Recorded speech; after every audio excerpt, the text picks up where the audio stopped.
Allahumma shalli ala sayyidina Muhammad wa ala ali sayyidina Muhammad. Afan Buya, ini di luar tema. Bagaimana hukumnya sholat ketika pikirannya kemana-mana Buya? Orang mencerahnya Buya. Assalamualaikum warahmatullahi wabarakatuh. Assalamualaikum warahmatullahi wabarakatuh. Sholat pikirannya kemana-mana, asalkan dia memenuhi rukun-rukunnya, syarat-syaratnya, sholatnya sah. Cuman dia tidak khusyuk. Sholatnya sah. Dan khusyuk bukan menjadi syarat sahnya sholat.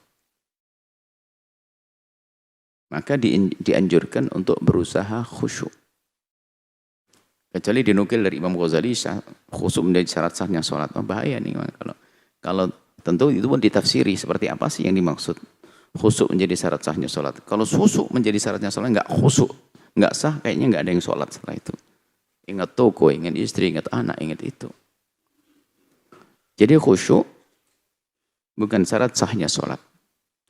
Akan tapi khusyuk adalah ruh atau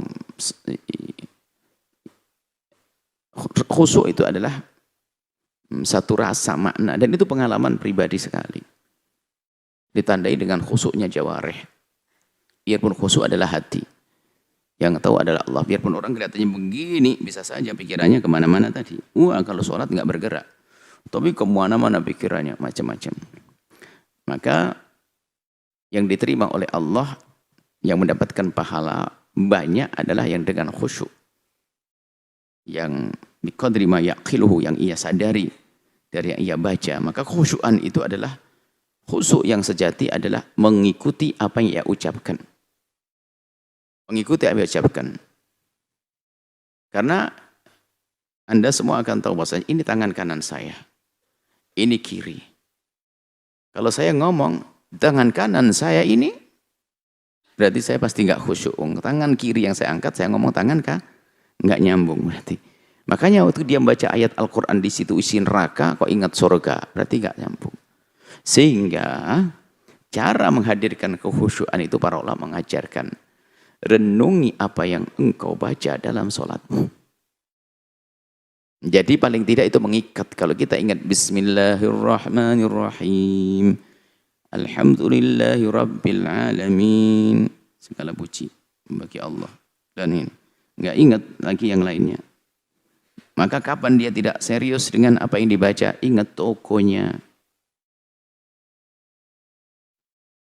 Ingat permasalahannya, ingat hobinya, ingat cita-citanya. Jadi kalau pikiran kemana-mana itu bukan yang bertanya saja, siapapun bisa. Jadi setan itu macam-macam model, ada setan penyair. Karena yang sholat penyair, oleh setan dikasih ide-ide. Waktu sholat ketemu ide membuat syair. Setannya penceramah sepertinya. Jadi penceramah itu kalau sholat punya ide, nanti saya ceramah apa sih? Ya, termasuk nyari kunci mobil tuh ketemunya di waktu sholat katanya. Assalamualaikum di mobil di meja. Berarti waktu sholat dia mikir. Jadi seperti itu. Jadi setannya banyak. Jadi maka dari itu belajar khusyuk memahami maknanya. Kata Imam Haddad, kalaupun kita belum bisa khusyuk memahami makna karena mungkin terbatasnya pengetahuan kita tentang makna yang kita baca, maka paling tidak ikuti lafaz, seolah-olah kita melihat lafaz tersebut. Bismillah, bi, ba, sin, mim. Bismillahirrahmanirrahim. Mengikat agar pikiran kita tidak kemana-mana tadi. Tapi sah sholatnya. Dan khusyuk itu wahbi, karunia dari Allah. Nggak bisa dibuat-buat.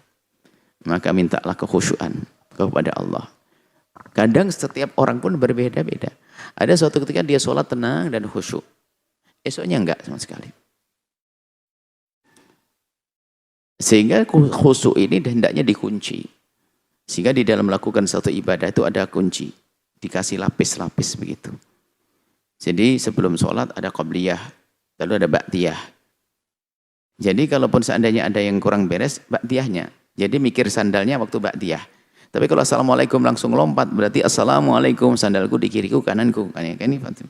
Jadi makanya hikmah di balik sholat sunnah zikir itu adalah untuk mengunci, melapis, membentengi sholat fardu ini agar aman. Bahkan dikatakan oleh baginda itu yang bisa menambal kekurangan sunnah yang dilakukan itu penambal daripada kekurangan yang ada dalam sholat fardu. Seperti itu.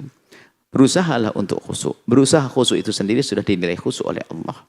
Dan khusyuk ini pengalaman pribadi, nggak bisa. Wah, alhamdulillah kalau saya sholat, ya siapa yang bohong pun nggak ada yang tahu, nggak ada alat deteksi khusyuk. Alat deteksi khusyuk nggak ada. Orang nggak ada deteksi pikiranmu lagi ingat apa, nggak ada, nggak keluar, nggak seperti dicap mungkin langsung kelihatan gambar, kamu lagi mikir gunung, nggak ada. Jadi makanya khusyuk itu sangat pribadi. Maka belajarlah khusyuk dengan cara tadi, merenungi, membaca bacaan sesuai dengan yang baca kita hadirkan di hati kita, di pikiran kita. Wallahu a'lam bishawab.